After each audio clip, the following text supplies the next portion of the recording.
Welcome back to Civilnet. I'm your host, Patrick Elliott, and I'm actually delighted to be joined today by Astghine Pasoyan. She leads an energy and environmental think tank called Energy Saving Foundation, and she's also a teacher at AUA. Thank you. Thanks for having me. Thanks for coming on. Why don't we begin with the issue of Armenia's energy infrastructure and assets, right? As we know, since the collapse of the Soviet Union, Armenia has been progressively selling off vital infrastructure to Russia. Can you map out the environment for us? What does it look like? Well, a lot of the energy assets were privatized intentionally to improve market transformation of the energy sector because the market-based economy does not reside well with state-owned energy infrastructure. So theoretically, they were privatized in open international tendering. The power plants, the international, the transmission and distribution networks. However, sometimes directly, sometimes indirectly, these were purchased by Russian companies. Some of them were transferred against debt for asset swap, and there we didn't have a lot to say. So we're talking about thermal power plants. We're talking about, of course, trust management of the nuclear power plant. We're talking about Russian originating company owning transmission and distribution network, high voltage and low voltage. We're talking 700 cascade. So these are largest parts of the electricity generation network. And that's the assets, but there's also the fuel that powers these infrastructures. We rely on Russia for import of roughly 88% of the natural gas that powers our electricity production in the thermal power plants. 85% of all our home heating and building heating happens with that natural gas. It's not just electricity. It's also the gas used for heating purposes. And roughly 25% of that gas is used for transportation. 73% of our cars operate on natural gas. So energy and transportation security is directly tied to Russia. And of course, the uranium that powers our nuclear power plant comes from. Is this a normal state of things that we're that dependent on one single foreign power for all of our energy needs? Certainly not. Certainly not. The fact that we're dependent on imported energy sources is certainly not good. It talks about Armenia's energy insecurity, and that's a direct derivative to national security altogether. And that has been studied in Armenia's energy security concept, a national security concept of 2013, critically outlined the energy security component of it very clearly. Not only that, a lot of countries are import dependent because, you either have domestic fossil fuel supplies or you do not. And then you just deal and you build your system the way you can. And Armenia never had any fossil fuel resources, which is why we're heavily exploiting hydropower as a potential alternative. When it was built again during the Soviet years, 700 cascade, and then later other development of small hydro brought us to roughly more than 1/3 of our electricity can come from hydropower. And Armenia struggled to diversify gas supply with Iranian supply, which cost us a significant gas price increase. The punishment was immediate. Not only gas supply pipeline was very harshly accepted by Russia, the Iran-Armenian gas pipeline and the barter deal, but also that the gas pipeline can only go to the block of the Yerevan thermal power plant that is owned by Russians. And the diameter of the pipeline was politically influenced by Russia. So that gives complete leverage over our energy security and I think foreign policy in so many ways. Yeah. Well, we see that Russia actively uses energy as a weapon, right? They did that in 2014 against Ukraine, now against Moldova as well. There haven't been any threats so far to us, but there's some interesting discussions. Notably this year, Armenia and Iran are discussing or have already reached an agreement on expanding the capacity of that pipeline that you just mentioned. What's the significance of this? Is this doable, or is it just one of those things that's, for PR purposes, but not actually achievable? I'm not the strongest expert in this field, but Iranian side has been vocal about the potential to increase the barter volumes. But we need to be realistic. Iran's ability to export gas in the next decades will decline due to their domestic consumption. So their available gas for export, well, it's not really export, it's a barter exchange. On the other hand, Iran started building nuclear power plants with large, investments and strong speed, which means that their need for electricity, which is why they're having that barter trade altogether, their demand for importing electricity from Armenia will also reduce.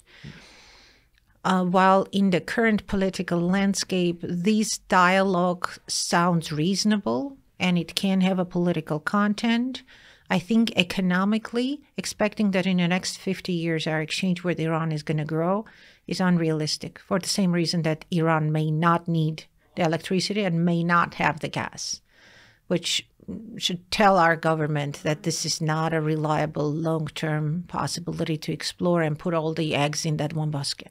Well, what about just as a transit state, right? Using, for example, other Caspian, not Azerbaijan, obviously, but Turkmenistan, even Kazakhstan, just going through Iran onward to us. That also depends on their willingness to pick a side. Yeah. Because if this becomes political, we know the bullying that happens in such situations in every country, in every situation. They need to pick a side. As in the war, it wasn't about Artsakh. It was about picking a lot of countries that understood that Artsakh, from all international and diplomatic perspectives, should have been protected. They picked a side with Azerbaijan because of the gas, or other things. So when we get to a state that we're desperate for energy imports, the countries we approach is not going to be much different from our military purchases. Whether or not you want to buy weapons, and the question is whether they would sell you the weapons. Yeah. So if Turkmenistan would be willing to engage with Iran and or Armenia, would be a question of what they want to do with their relationship with Russia. So it's going to be heavily political. What are the prospects for energy diversification in Armenia? I want to touch on of course, the transition to renewables. Of course, as of this year, something like 9% of all of Armenia's energy generation has been through renewables, mostly solar and hydro. But what are the prospects in the meantime while we're going through that transition to diversify gas, natural gas? There's three aspects to this. There's a political agenda, there's a technical agenda, and there's an economic agenda. Politically, the government committed in its long-term strategy up to 2040 to reach about 20% of energy generation from solar. We already have about 1/3 of electricity generation from hydro. We need to be clear that only 12% of that hydro is from small mountain river-based hydropower plants, which are truly renewable.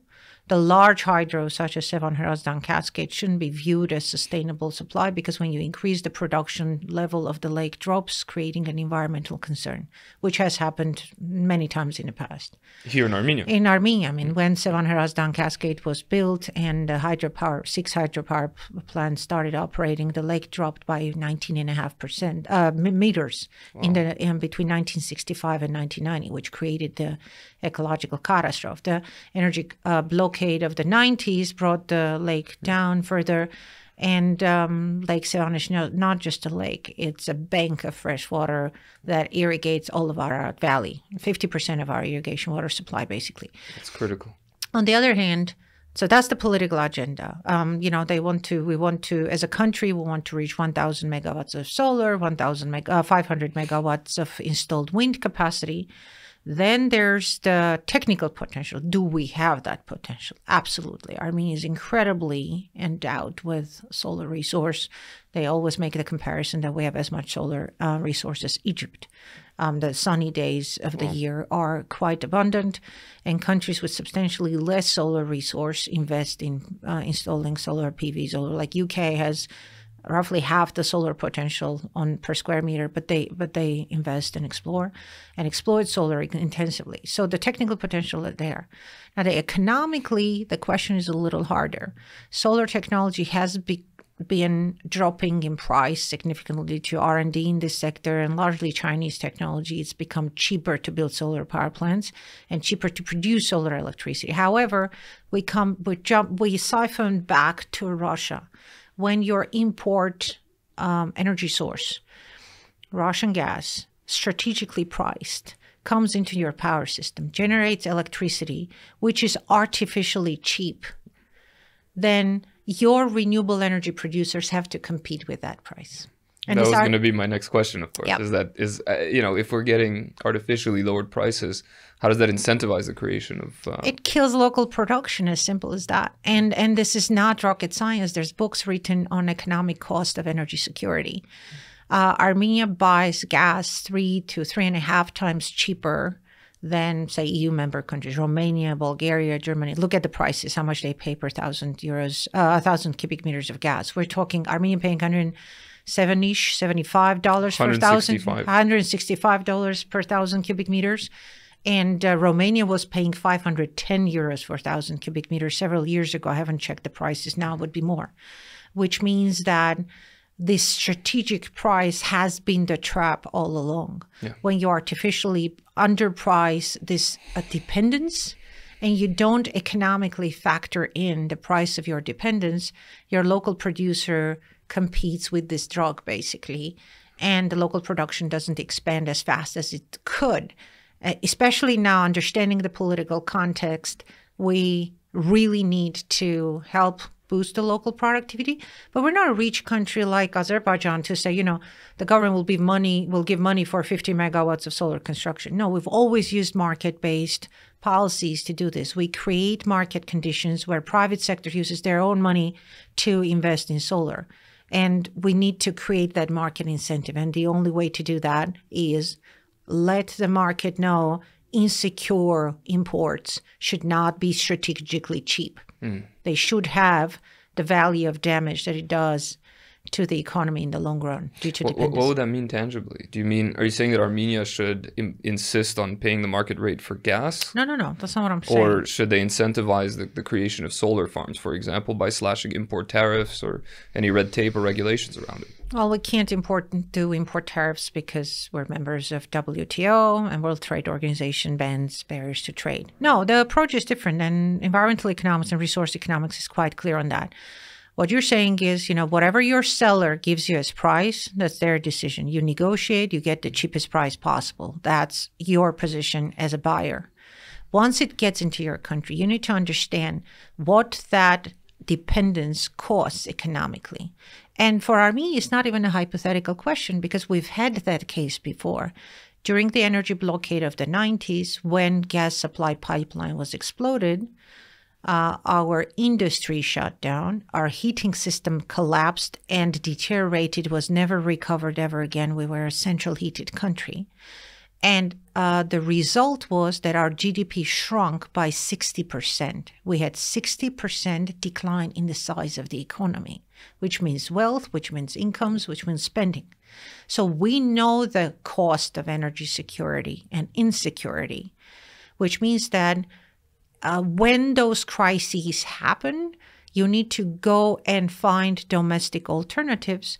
But electricity generation cannot be grown overnight. It takes years of infrastructure development. Those power plants will take time to build. The solar PV, for example, or the wind farms will take time to build, years.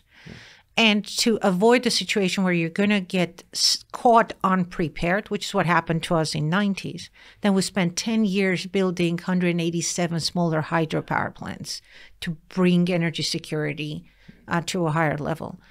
What environmental economics and resource economics recommend is you put a monetary label on that risk of insecurity, and you do your pricing policy for selling that energy in the domestic market with addition of the risk premium.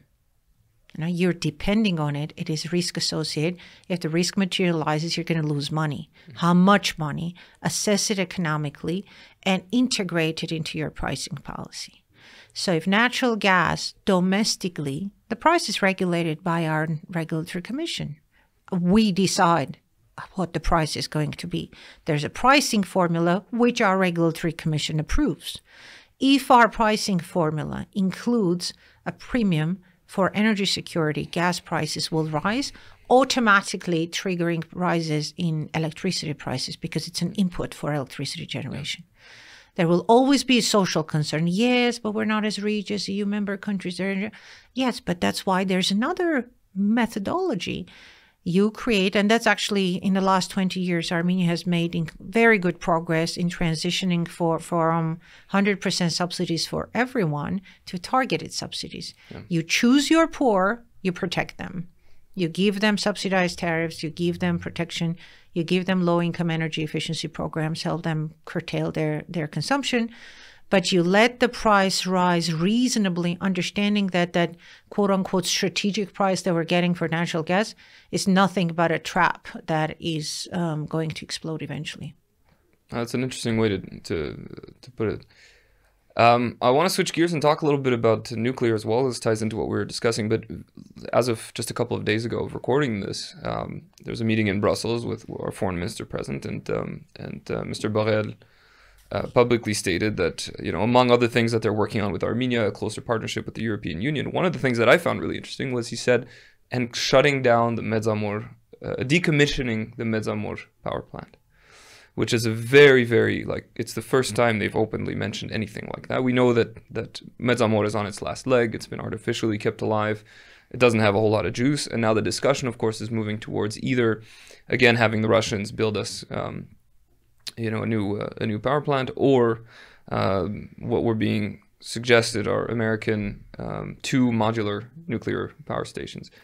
Can you talk to us a little bit about what that looks like? What are the implications? Is it feasible? Is it profitable?